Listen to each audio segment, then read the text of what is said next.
ನಮಸ್ಕಾರ, ಕದಂಬ ನ್ಯೂಸ್ ನ political prime ಟೈಮ್ಗೆ ಸ್ವಾಗತ. ನಾನು ಹನುಮಂತ್ ದೇಶ್ಮುಖ್. ಶಾಸಕರಾಯ್ತು, ಈಗ ಕಾರ್ಯಕರ್ತರಿಗೂ ನಿಗಮ ಮಂಡಳಿ ಸ್ಥಾನ. ಎಸ್, ಕಳೆದ ಕೆಲ ದಿನಗಳ ಹಿಂದೆ ಕಾಂಗ್ರೆಸ್ ಪಕ್ಷದಲ್ಲಿರುವಂತಹ ಕೆಲವೊಂದು ಶಾಸಕರಿಗೆ ರಾಜ್ಯ ಸರ್ಕಾರ ನಿಗಮ ಮಂಡಳಿಯ ಅಧ್ಯಕ್ಷ ಸ್ಥಾನವನ್ನ ನೀಡಿತು.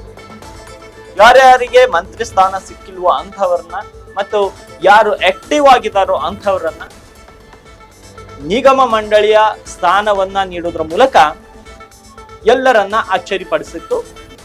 ಶಾಸಕರಿಗೆ ಬಹುತೇಕವಾಗಿ ಹೆಚ್ಚಿನ ನಿಗಮ ಮಂಡಳಿಗಳು ಹಂಚಿಕೆಯಾಗಿದ್ವು. ಇನ್ನುಳಿದಂತಹ ಕೆಲವೊಂದು ನಿಗಮ ಮಂಡಳಿಗಳು ರಾಜ್ಯದಲ್ಲಿ ಇವೆ. ಆ ಉಳಿದಂತಹ ನಿಗಮ ಮಂಡಳಿಯ ಅಧ್ಯಕ್ಷ ಸ್ಥಾನಕ್ಕೆ ಕಾರ್ಯಕರ್ತರನ್ನ ನೇಮಕ ಮಾಡಬೇಕು ಅಂತ ಕಾರ್ಯಕರ್ತರ ಒತ್ತಾಯ ಕೂಡ ಆಗಿತ್ತು ಮತ್ತು ಹಿರಿಯ ನಾಯಕರ ಒತ್ತಾಯ ಕೂಡ ಆಗಿತ್ತು. ಯಾಕೆ ಕಾರ್ಯಕರ್ತರಿಗೆ ಅನ್ನೋ ಒಂದು ಮಾತಿದೆ.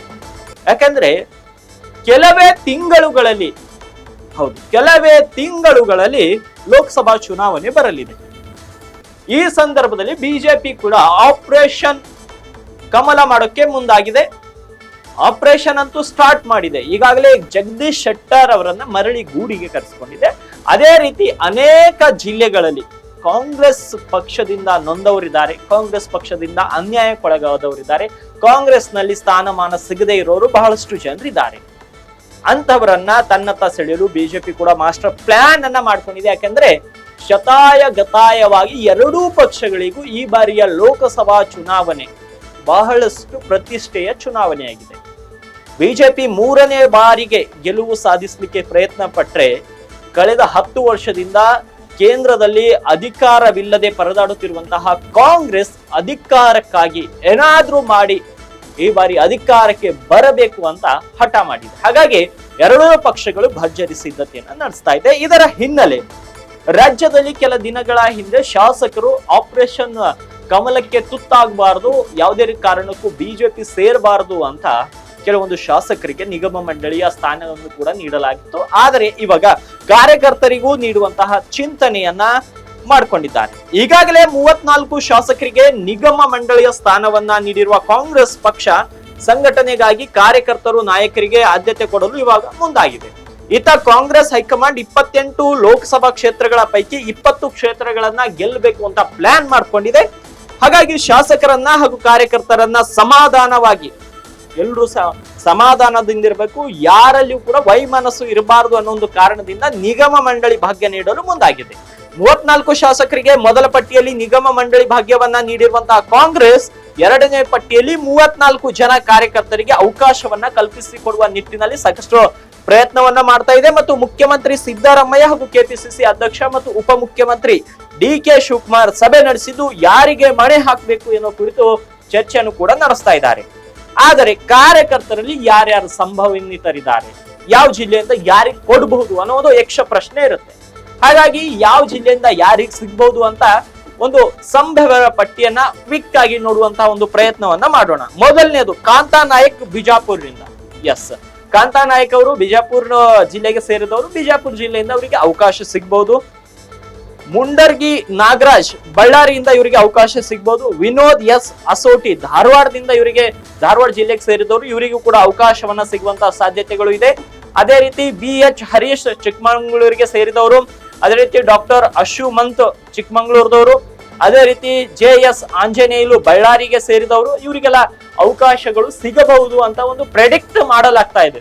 ಡಾಕ್ಟರ್ B ಯೋಗೇಶ್ ಬಾಬು, ಅದೇ ರೀತಿ ಡಾಕ್ಟರ್ H ಕೃಷ್ಣ, ಅದೇ ರೀತಿ ಮರಿಗೌಡ, ಅದೇ ರೀತಿ ದೇವೇಂದ್ರಪ್ಪ ಮಟ್ಟೂರು ಬಳ್ಳಾರಿಗೆ ಸೇರಿದವರು. ಅದೇ ರೀತಿ ರಾಜಶೇಖರ್ ರಾಮಸ್ವಾಮಿ ಅವರಿಗೂ ಕೂಡ ಸಿಗಬಹುದು. ಅದೇ ರೀತಿ ಕೆ ಮರಿಗೌಡ ಮೈಸೂರಿನವರಾದಂತಹ ಕೆ ಮರಿಗೌಡಗೂ ಅವಕಾಶಗಳು ಸಿಗಬಹುದು. ಎಸ್ ಮನೋಹರ್ ಬೆಂಗಳೂರಿನವರು, ಇವರಿಗೂ ಕೂಡ ಅವಕಾಶಗಳು ಸಿಗಬಹುದು. ಅಯೂಬ್ ಖಾನ್ ಕಲಬುರಗಿ ಅವರು, ಅವರಿಗೂ ಕೂಡ ಅವಕಾಶ ಸಿಗಬಹುದು. ಮಮತಾ ಗಟ್ಟಿ ದಕ್ಷಿಣ ಕನ್ನಡದವರು, ಇವರಿಗೂ ಕೂಡ ಈ ಬಾರಿ ಅವಕಾಶವನ್ನ ಸಿಗಬಹುದು. ಅದೇ ರೀತಿ ಪಲ್ಲವಿ ಜಿ ಶಿವಮೊಗ್ಗದವರು. ಅದೇ ರೀತಿ ಇ ಸುಧೀಂದ್ರ ಇವರು ಬೆಂಗಳೂರಿಗೆ ಸೇರಿದವರು, ಇವರಿಗೂ ಕೂಡ ಅವಕಾಶ ಸಿಗಬಹುದು. ಎಂ ಮಂಜುನಾಥ್ ಗೌಡ ಇವರು ಕೂಡ ರೇಸ್ ನಲ್ಲಿದ್ದಾರೆ. ಅದೇ ರೀತಿ SR ಪಾಟೀಲ್, ಅದೇ ರೀತಿ ಆರ್ ಸಂಪತ್ ರಾಜ್, ಪದ್ಮಾವತಿ, ಸರೋವರ ಶ್ರೀನಿವಾಸ್ ಅವರಿಗೂ ಕೂಡ ಅವಕಾಶ ಸಿಗಬಹುದು. ಅದೇ ರೀತಿ ಶಾಕಿರ್ ಸನದಿ, ಅದೇ ರೀತಿ ಪುಷ್ಪ ಅಮರ್ನಾಥ್ ಅವರಿದ್ದಾರೆ, ಕೀರ್ತಿ ಗಣೇಶ್ ಅವರಿದ್ದಾರೆ, ಮೆಹಬೂಬ್ ಪಾಷಾ, ಮಜರ್ ಖಾನ್, ಅದೇ ರೀತಿ ಸವಿತಾ ರಘು, ಅದೇ ರೀತಿ GS ಮಂಜುನಾಥ್, ಲಲಿತಾ ರಾಘವ್, ಇವರೆಲ್ಲ ರೇಸ್ ನಲ್ಲಿದ್ದಂಥವ್ರು. ಯಾಕಂದ್ರೆ ಇವರೆಲ್ಲ ಕಾಂಗ್ರೆಸ್ ಪಕ್ಷಕ್ಕಾಗಿ ಸಾಕಷ್ಟು ಪಕ್ಷಕ್ಕಾಗಿ ಸೇವೆಯನ್ನ ಮಾಡಿದ್ದಾರೆ. ಅಂತದಕ್ಕಾಗಿ ಇವರಿಗೆ ಈ ಬಾರಿಯ ನಿಗಮ ಮಂಡಳಿಯ ಅಧ್ಯಕ್ಷ ಸ್ಥಾನ ಸಿಗುವಂತಹ ಬಹಳಷ್ಟು ಚಾನ್ಸ್ಗಳು ಇದೆ. ಆದ್ರೆ ಇವು ಯಾವು ಕೂಡ ಫೈನಲ್ ಅಲ್ಲ, ಇದೊಂದು ಸಂಭವ್ಯ ಪಟ್ಟಿ. ನಮ್ಮ ವರದಿಗಾರರು ಮತ್ತೆ ನಮ್ಮ ಪ್ರತಿನಿಧಿಗಳು ಆಯಾಯ ಜಿಲ್ಲೆಯಿಂದ ಯಾರು ರೇಸ್ ನಲ್ಲಿ ಇದ್ದಾರೆ ಅನ್ನೋ ಒಂದು ಮಾಹಿತಿ ನೀಡಿದ ಆಧಾರದ ಮೇಲೆ ಈ ಒಂದು ಸಂಭವ್ಯ ಪಟ್ಟಿಯನ್ನ ರಚಿಸಲಾಗಿದೆ. ಇದು ಫೈನಲ್ ಪಟ್ಟಿ ಅಲ್ಲ ಅನ್ನೋದನ್ನ ಅರ್ಥ ಮಾಡ್ಕೊಳ್ಬೇಕು. ಸಂಭವ್ಯ ಪಟ್ಟಿ, ಯಾಕಂದ್ರೆ ನಮ್ಮ ಪ್ರತಿನಿಧಿಗಳು ಆಯಾಯ ಜಿಲ್ಲೆಗಳಿಂದ ಯಾರು ಕಾಂಗ್ರೆಸ್ ಪಕ್ಷದ ನಿಗಮ ಮಂಡಳಿಗಳಿಗೆ ರೇಸ್ ನಲ್ಲಿ ಇದಾರೋ ಅಂತವರ ಹೆಸರನ್ನ ಸೂಚಿಸಿದ್ದಾರೆ. ಹಾಗಾಗಿ ಇವರುಗಳ ಹೆಸರನ್ನ ಮೊದಲಿಗೆ ಪ್ರಿಫರೆನ್ಸ್ ಕೊಡಬಹುದು ಅನ್ನೋದು ಹಲವು ಜನರ ಬಯಕೆ ಇದೆ. ಹಾಗಾಗಿ ಕಾರ್ಯಕರ್ತರಿಗೆ, ನಾಯಕರಿಗೆ ಅವಕಾಶ ಕೊಡ್ಲಿಕ್ಕೆ ಮುಂದಾಗಿರುವಂತಹ ಕಾಂಗ್ರೆಸ್ನ ಈ ಪ್ಲಾನ್ ವರ್ಕೌಟ್ ಆಗುತ್ತಾ, ಯಾವೆಲ್ಲ ನಾಯಕರಿಗೆ ಮತ್ತೆ ಯಾವೆಲ್ಲ ಕಾರ್ಯಕರ್ತರಿಗೆ ನಿಗಮ ಮಂಡಳಿಯ ಅಧ್ಯಕ್ಷ ಸ್ಥಾನ ಸಿಗುತ್ತೆ ಅನ್ನೋದನ್ನ ಮುಂದಿನ ಕೆಲವೇ ದಿನಗಳಲ್ಲಿ ಬಹಿರಂಗವಾಗುತ್ತೆ. ಸ್ನೇಹಿತರೆ, ಇದಾಗಿತ್ತು ಇವತ್ತಿನ ಪೊಲಿಟಿಕಲ್ ಪ್ರೈಮ್ ಟೈಮ್. ಮತ್ತೆ ನಾಳಿನ ಕದಂಬ ಪೊಲಿಟಿಕಲ್ ಪ್ರೈಮ್ ಟೈಮ್ ನಲ್ಲಿ ನಿಮ್ಗೆ ಭೇಟಿ ಆಗ್ತೀನಿ. ಇನ್ನಷ್ಟು ಹೊಸ ವಿಷಯಗಳ ಕುರಿತು ಚರ್ಚೆ ಮಾಡ್ತೀನಿ. ನಮಸ್ತೆ.